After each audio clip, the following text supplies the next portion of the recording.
Et yo, YouTube, j'espère qu'aujourd'hui est une belle journée pour vous et je vais vous parler très brièvement de la Corsair Sabre Pro. Je sais que c'est pas la vidéo que vous vouliez que je fasse en premier, mais elle était plus rapide à faire que les autres. C'est une souris que je n'ai testée que quelques heures sur Kovacs et durant une session Apex. Cela sera donc un format plus court pour vous expliquer pourquoi je ne mettrai pas plus de temps dans cette souris. Alors tout d'abord, je l'ai acheté dans un souci de recommandation de souris pour vous sur ma chaîne, comme la Falcon Drevo par exemple. C'est-à-dire que nous avons ici sur la Sabre Pro un capteur 3392 qui est un capteur très performant pouvant aller jusqu'à 8 kHz de polling rate. C'est-à-dire donc sur le papier qu'il peut offrir une des meilleures performances sur le marché actuellement. Je vous avais déjà parlé d'une souris avec un capteur similaire, du moins pouvant faire la même chose lors de ma review de la Razer Viper 8K, et ici pour ce capteur vous payez un prix de 35€ sur Amazon, ce qui fait que je devais au moins la tester. La Sabre Pro est disponible dans une version simple comme celle-ci, mais il y a aussi la version RGB pour quelques grammes de plus, et vous avez également une version sans fil avec un capteur pouvant aller lui jusqu'à 2000 Hz. Alors, d'entrée de jeu, avant de parcourir les autres points, ce qui fait que je ne jouerai plus avec la souris est tout simplement sa forme. C'est une grosse souris, très grosse même, et elle ne convient pas du tout à mon style de prise en main et ma morphologie. Je vous avoue que même en essayant de m'adapter à cette dernière, je ne pourrais pas sortir d'aussi bonnes performances qu'avec d'autres, donc je ne vais pas perdre plus de temps à faire cela.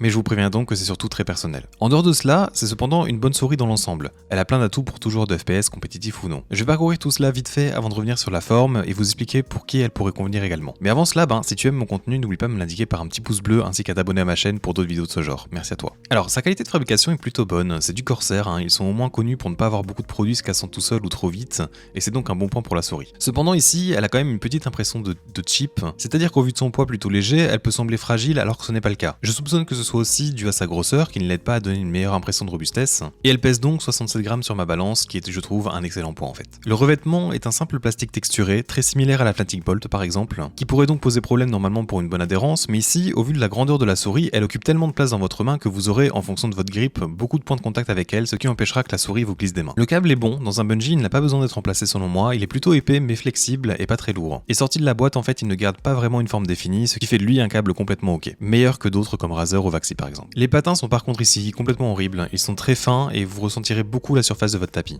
Dans leurs premières heures d'utilisation, vous aurez l'impression de gratter votre tapis de souris et malgré qu'ils deviennent un tout petit peu mieux avec l'usure, c'est pour moi encore trop désagréable et je vous conseillerais vivement de les changer. Pour info, ils sont plus rapides que les Corepad par exemple. Le capteur est comme je disais très réactif et le 8000 Hz ne provoque pas autant de bugs que la Razer, mais je ne peux quand même pas l'utiliser pleinement non plus. Mais bon, de toute façon, un très bon capteur dans une souris qui ne vous convient pas au niveau de sa forme ou de son poids ne sera pas très performante. En dessous de la souris, nous retrouvons également le bouton DPI. Pour les boutons latéraux, je n'ai trop rien à dire, ils sont très bien. Les boutons en eux-mêmes sont plutôt gros et bien placés, le switch n'est pas trop léger et agréable. La molette n'est pas la meilleure et fait quelquefois des bruits plus forts que d'autres lors du défilement, mais cela ne se ressent pas en jeu cependant. Elle est correcte on va dire, le défilement est plutôt léger mais le clic est assez dur quand même. Et finalement, les clics principaux, ils ont un peu de jeu latéralement en vrai, mais rien d'alarmant. Les switches sont des home run classiques, des switches donc pas très tactiles et légers, mais cela ne me pose pas de problème personnellement. Il n'y a que très peu de trajets avant l'activation du switch et très peu après l'activation car vous arrivez ici sur la coque de la souris. Aucun problème de manière générale donc.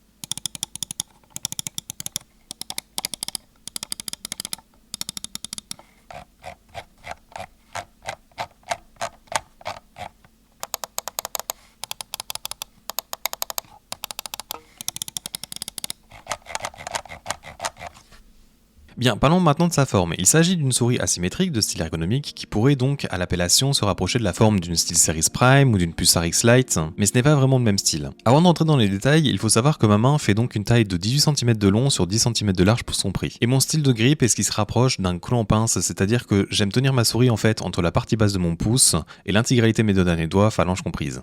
Il est important dans mon grip que ma paume ne touche pas la souris car ça me permet en fait de la faire bouger à l'aide de mes doigts pour une meilleure précision, notamment dans mes micro-ajustements. Ici, la souris étant très longue, large, haute et bombée, je n'ai aucune place en fait pour pouvoir exécuter les atouts de mon grip. En effet, là où une SteelSeries Prime ou autre souris ayant une forme ressemblant à celle des séries EC de Zowie, ils ont en fait un côté très haut sur la gauche qui vient redescendre assez rapidement sur le côté droit. Ici sur la Sabre, la souris reste très bombée durant presque toute l'intégralité de sa largeur et elle a même un pic au centre. Ce qui fait en fait qu'elle vient entrer en contact avec ma paume très rapidement, ce que je n'aime pas du tout, et cela me donne en fait l'impression d'être restreint dans chaque mouvement. Dans d'autres styles de souris ergonomiques que je peux très bien utiliser, il y a par exemple la Xtrafy M4 par exemple ici, et la Vaxi NP01 qui est en fait un dos très plat, ce qui fait que je n'entre pas en contact avec ce dernier. Je ne conseille donc pas la Sabre Pro à des personnes ayant de base des petites mains, sauf si vous voulez en fait une souris qui occupe vraiment chaque partie de votre main.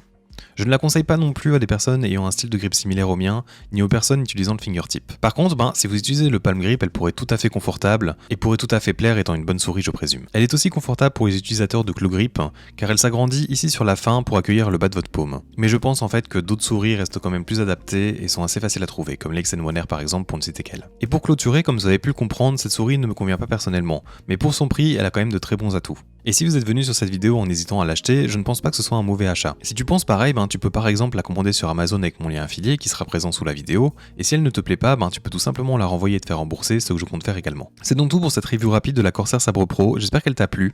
Si c'est le cas, tu peux me l'indiquer en lâchant un petit pouce bleu ainsi qu'en t'abonnant pour suivre d'autres vidéos dans ce style. Avec cela dit, j'espère te voir dans un futur proche, et à bientôt.